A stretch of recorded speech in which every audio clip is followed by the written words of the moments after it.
Oi, tudo bem? Aqui é a Jéssica do Reunião Entre Livros e hoje eu vou responder a tag dos 50% de uma forma diferente. Então, acontece que eu gravei essa tag, só que eu não gostei. E aí eu decidi regravar, inclusive regravar na frente da minha estante, que tá toda bagunçada porque tá faltando bastante livro. Porque eu tô morando em 2 lugares diferentes. Essa estante na casa dos meus pais e, tipo, tem a da minha casa que eu não tenho estante, vou ver se eu levo a outra. Tem 2 sacolas cheias de livros na faculdade, dos livros que eu tava vendendo, que agora eu não vou vender mais. Mais livros dentro de casa, mais livros que eu comprei, que ganhei. E assim, livros espalhados por todo canto, tá? E aí me veio essa ideia de responder a tag de 50% de uma forma diferente. Eu já não faço nem mais ideia de quem que criou essa tag. É uma tag muito antiga, sabe? Lá de quando só tinha mato no Booktuber. Exatamente, foi aí que foi criada a tag dos 50%. Sei que muitas pessoas respondem, geralmente respondo, acho que não... Se por acaso eu respondi aqui no canal, eu acho que eu respondi no Instagram, não lembro. Eu vou deixar linkado aqui embaixo, tá bom? Se vocês quiserem ver. Mas aí eu trouxe algumas das minhas leituras desse ano pra mostrar pra vocês. Porque assim, esse ano eu fiz poucas leituras, acho que no total até agora, hoje são 26 de junho? 26? 25 ou 26 de junho, tá? É São João, vocês vão ouvir fogos no fundo, muito provavelmente. Hoje é domingo. E aí eu decidi gravar pra vocês e eu trouxe aqui algumas das minhas leituras desse ano, tá? 1, 2, 3, 4, 5, 6, 7, 8, 9.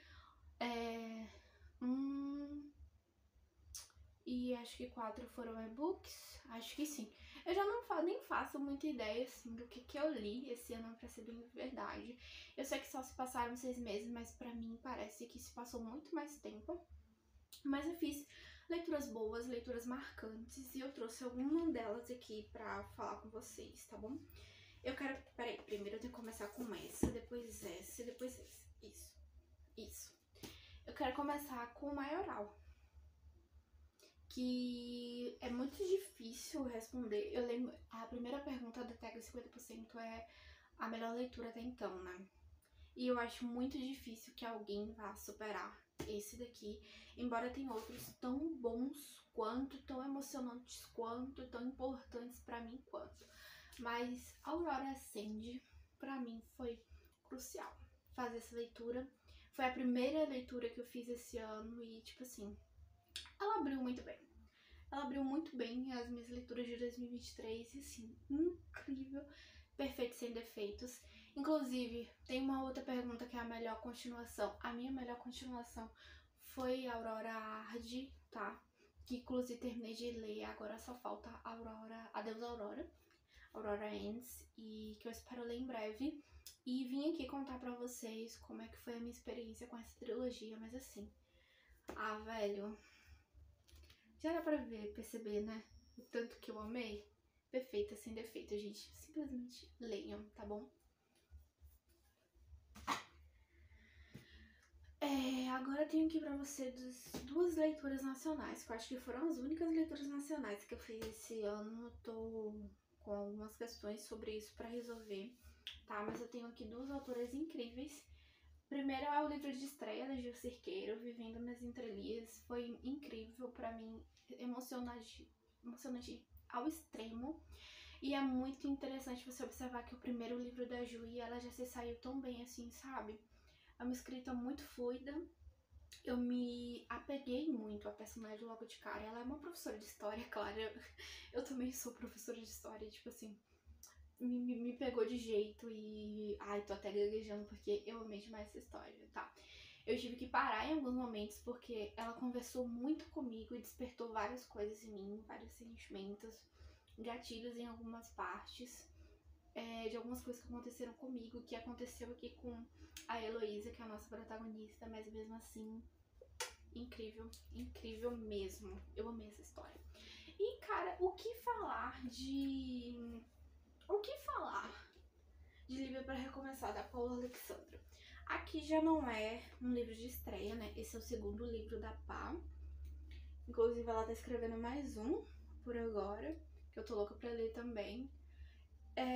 E, tipo, aqui dá pra gente observar bastante o crescimento da escrita da Paula do livro anterior, Como é o Voz para Mim, pra esse segundo aqui, livro Pra Recomeçar, que também foi muito emocionante.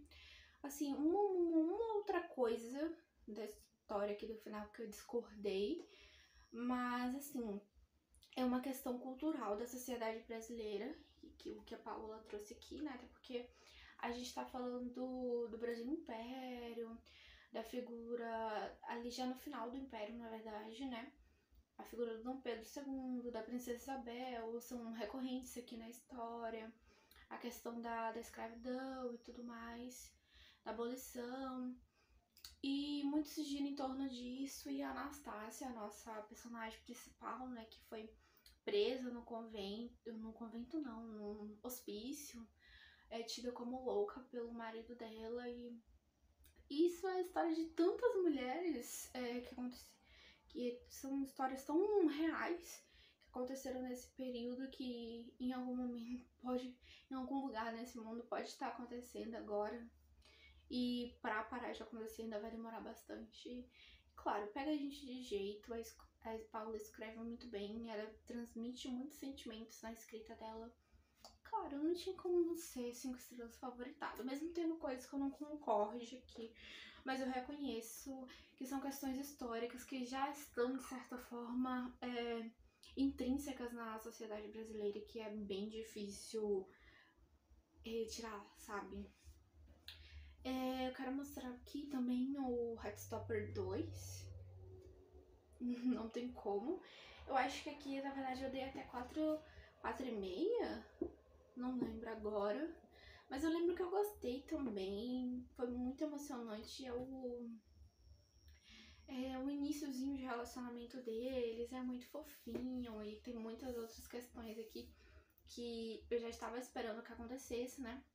Que fossem mais aprofundadas da primeira HQ. No momento eu já tô na terceira, já quase no meio da terceira, e eu quero terminar logo a terceira e a quarta, porque eu tenho os 4 volumes aqui. E torcer pra virem mais, eu quero ler mais da Alice Oseman, porque eu gosto muito da forma como ela conta história. Aqui ela conta em forma de quadrinho, mas ela também tem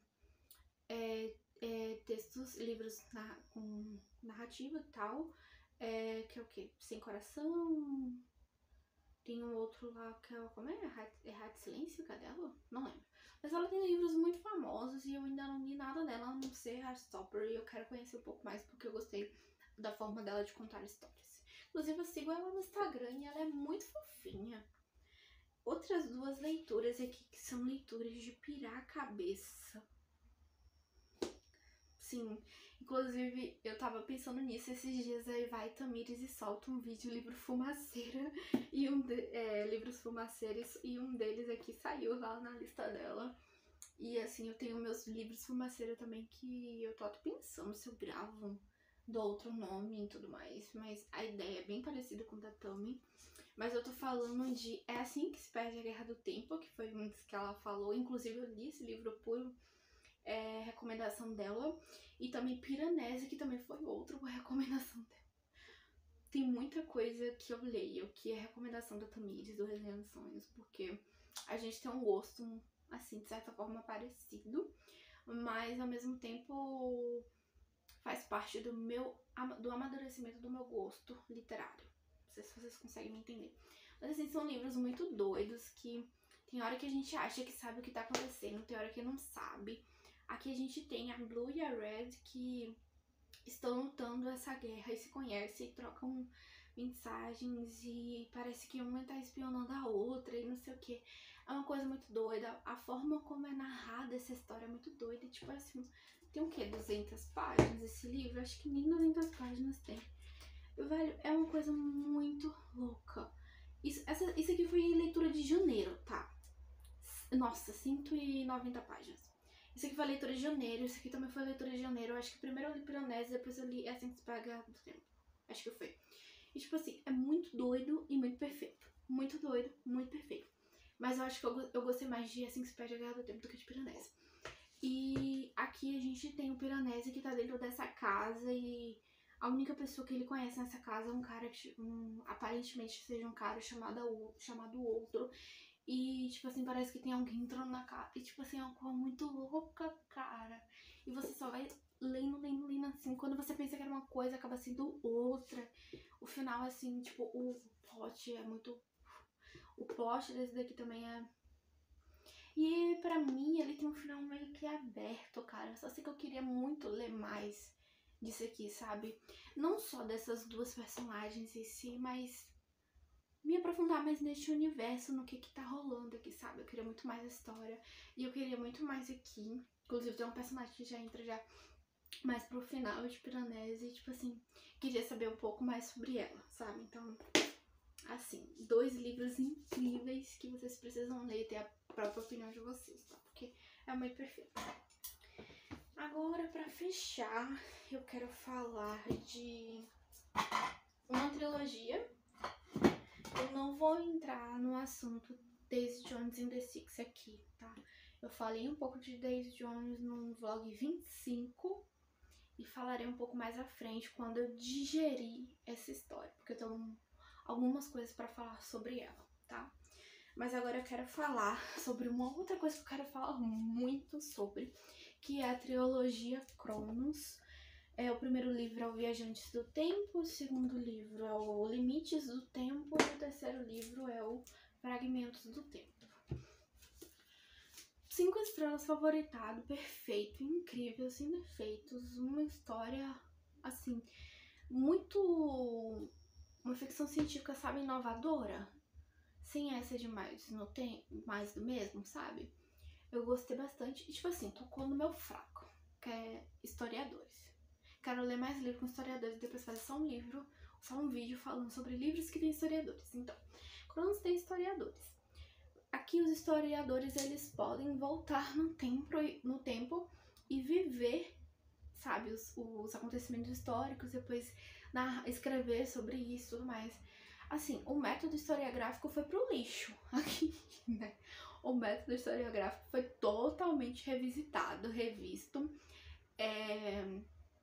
Parece mais um método sociológico aqui, a forma como esses historiadores falam. Na verdade, eles são mais memorialistas / sociólogos do que historiadores, na minha opinião, tá? Mas é que eles são os historiadores que voltam no tempo, vivem esses eventos. O Cronos é a agência, assim, imprensa, que cuida dessas viagens, não sei o que. Só que alguma coisa deu errado, um cara achou que ele tinha o poder de mudar os acontecimentos e aí ele muda e acaba virando uma coisa muito grande. E aí a gente passa o primeiro livro perfeito. Segundo livro a gente vai aprendendo um pouquinho mais sobre a Cronos. É um livro meio pra livro meio de sério, porque ao mesmo tempo que acontece muita coisa, não acontece nada que é assim mais importante, digamos assim, pra história. Eu lembro que eu dei 3,5. E aí a gente espera que o último livro, que a gente vê até que é maiorzinho, pensa, pô, aqui ela vai rever algumas coisas e tudo mais, esse livro vai ser incrível. Não foi. Passou por cima de muita coisa, sabe? Tentou adiantar, talvez se fosse mais 2 livros, em vez de uma trilogia fosse uma tetralogia, sabe? Uma série com 4 livros. Tudo bem, estaria ok. Mas é que ela atropelou muita coisa, passou por cima de muita coisa. A gente tava com um desenvolvimento da personagem principal tão bom aqui. Aqui tava mais ou menos e aqui nem existia mais. Então assim, muita coisa da história a desejar nessa história, mas não muda o fato de que eu amo essa história e a forma como ela é inovadora para a literatura de ficção científica, sabe? Eu tô querendo fazer um vídeo só sobre a trilogia Cronos, mas eu vou ter que voltar em algumas coisas, sabe? Pra não falar merda no vídeo. Falar algumas coisas com a voz da razão e não com a da emoção, porque eu tô em algo muito sensível em mim, sabe? Eu fiquei muito decepcionada pro caminho que a história mudou, sabe? Já tava com aquela de, uma adolescente de 17 anos que tem que salvar o mundo. Já tava com aquela. Uma avó que joga toda a responsabilidade, assim, pra neta, só porque ela tá morrendo de câncer e alguém precisa resolver isso. Sabendo que ela... Ai, tipo assim... Isso já foi uma barra bem pesada. Mas, ao mesmo tempo, acho que teriam outros caminhos... Tinham outros caminhos que a autora poderia ter tomado com essa história e acabou não tomando, sabe?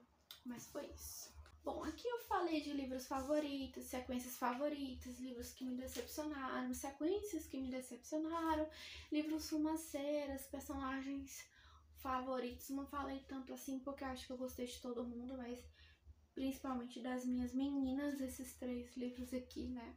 A Heloísa, a Aurora. Na verdade, aqui não, Aurora não tem só Aurora. Tem a Aurora, tem a Zila, tem a Cat, tem a Scarlet, perfeita. E aqui a gente tem a Anastácia, tá? São minhas meninas. E a Red e a Blue também. E o Piranesi, que assim, conquista nossos corações, porque o Piranesi é muito fofinha. Mas é isso, eu tentei fazer um review da tag sem responder pergunta da tag, mas tentando responder perguntas da tag, tá? No mais, vou soltar outro vídeo falando de leituras que eu ainda quero fazer esse ano. E também do que eu posso esperar delas e de umas outras coisas que eu tô planejando, tá? É isso, a gente se vê no próximo vídeo. Conta aqui pra mim nos comentários quais foram as suas melhores leituras do ano até agora, tá? E o que você ainda quer ler pra esse ano. Conta aqui pra mim, não esquece de deixar o seu like, tá? Se inscrever no canal se você por acaso ainda não é inscrito ou inscrita, tá? E a gente se vê no próximo vídeo. Um super beijo pra vocês. E não esqueçam de assistir o vlog 25, porque lá eu fiz algumas considerações sobre Aurora Hardy, Daisy Jones in the Six e também O Caminho dos Seis, tá bom? Um beijo, gente. Tchau!